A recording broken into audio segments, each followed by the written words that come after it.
மக்களுக்காக விஜய் அண்ணா என்ன செஞ்சிருக்காரு அப்படின்னு கேட்டா இத சொல்லுங்க. அவருடைய ஒவ்வொரு பிறந்த நாளிலும் அவர் பிறந்த சென்னை எழும்பூர் அரசு மருத்துவமனைக்கு சென்று அன்னைக்கு பிறக்கிற குழந்தைகளுக்கு எல்லாருக்குமே தங்க மோதிரம் அணிவதை வழக்கமாக செய்து வருகிறார். 1998 தமிழ்நாட்டில் ஏற்பட்ட புயலால் பாதிக்கப்பட்ட மக்களுக்கு 100 அரிசி மூட்டை நிவாரணமாக வழங்கினார். சாதி மதம் பார்க்காமல் ரத்த தானம், ஏழை மக்களுக்கு நோட்டு புத்தகங்களும், மாற்றுத்திறனாளிகளுக்கு 3 சக்கர வண்டிகள் போன்ற பல உதவிகளை அவரோட சொந்த செலவில் செய்து வந்தார். குஜராத் பூகம்பம், சுனாமி போன்ற பேரழிவுகள் ஏற்பட்ட போது அவரோட தனிப்பட்ட உதவிகள் மட்டுமல்லாமல் உண்டியலேந்தி தெரு தெருவாக சென்று நிதி திரட்டி மக்களுக்காக களத்தில் நின்றார். கும்பகோணம் தீ விபத்தில் உயிரிழந்த குழந்தைகளுக்கு பாதுகாப்பில் அலட்சியம் செய்யக்கூடாது என்று எச்சரித்தார்.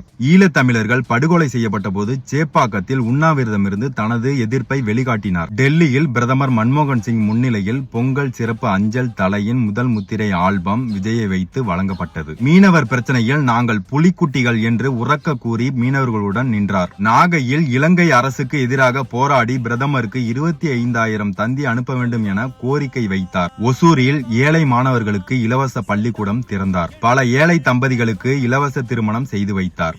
ஏழை மாணவர்களுக்கு இலவச கணினி மையங்கள் திறந்தார். ஜல்லிக்கட்டு போராட்டத்தின் போது முகத்தை மூடிக்கொண்டு ஒரு சாதாரண மனிதனாக மாணவருடன் தரையில் அமர்ந்து போராட்டத்தில் பங்கேற்றார். நீட் தேர்வால் தற்கொலை செய்யப்பட்ட அரியலூர் அனிதாவின் வீட்டுக்கு சென்று நானும் ஒரு தங்கையை பறிகொடுத்தவன் என்று கண்ணீருடன் கூறி குடும்பத்துக்கு துணையாக நின்றார். தூத்துக்குடி துப்பாக்கிச் சூட்டில் பாதிக்கப்பட்ட மக்களை சந்திக்க இரவு முழுவதும் பைக்கில் சென்று அவரது வீடுகளில் தரையில் அமர்ந்து ஆறுதல் கூறினார். கொரோனா காலகட்டத்தில் 1,30,00,000 நிதியுதவி வழங்கினார்.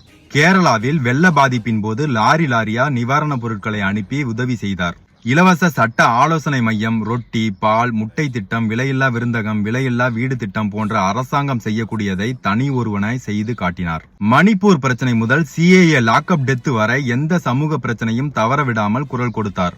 பரந்தூர் விமான நிலையத்துக்கு எதிராக விவசாயிகளுடன் நின்றார். நாங்குநேரியில் சக மனிதர்களால் காயப்படுத்தப்பட்ட மாணவனை கௌரவித்தார். பெண்களின் பாதுகாப்பிற்காக அண்ணன் நான் இருக்கிறேன் என்று கடிதம் எழுதி மாணவிகளுக்கும் பலருக்கும் உறுதுணையாக நின்றார். ஜனநாயகத்தில் சாதாரண மக்களையும் பொறுப்புகள் கொண்டு வர ஆட்டோ டிரைவர் முதல் மருத்துவர் வரை பலரையும் மாவட்ட செயலாளராக நியமித்தார். அண்ணா பல்கலைக்கழக மாணவி பாலியல் வன்கொடுமை சம்பவத்தை தொடர்ந்து ஆளுநர் RN ரவி அவர்களை சந்தித்து பெண்களின் பாதுகாப்பு, புயல் நிவாரணம் குறித்து மனு கொடுத்தார். புதுக்கோட்டை, பெரம்பலூர் போன்ற இடங்களில் நடந்த துப்பாக்கிச் சூடு விபத்துகளை பாதுகாப்பு நடவடிக்கைகளுக்கு அழுத்தம் கொடுத்தார். சாதி ஆணவ படுகொலை தடுக்க தனி சட்டம் இயற்ற வேண்டும் என்று உச்சநீதிமன்றத்தில் வழக்கு தொடர்ந்தார். எல்லோருக்குமான தலைவர் அம்பேத்கர் என புத்தக வெளியீட்டு விழாவில் பங்கேற்று சமூக நீதி குறித்து வலுவான குரல் கொடுத்தார். மெர்சல் திரைப்படத்தில் GST தொடர்பாக தனது கருத்தை துணிச்சலாக வெளியிட்டார். பல ஆண்டுகளா செய்த உதவிகளும் மக்கள் பணியும் தான் இப்ப உருவெடுத்து நிக்குது தமிழக வெற்றி கழகமாக.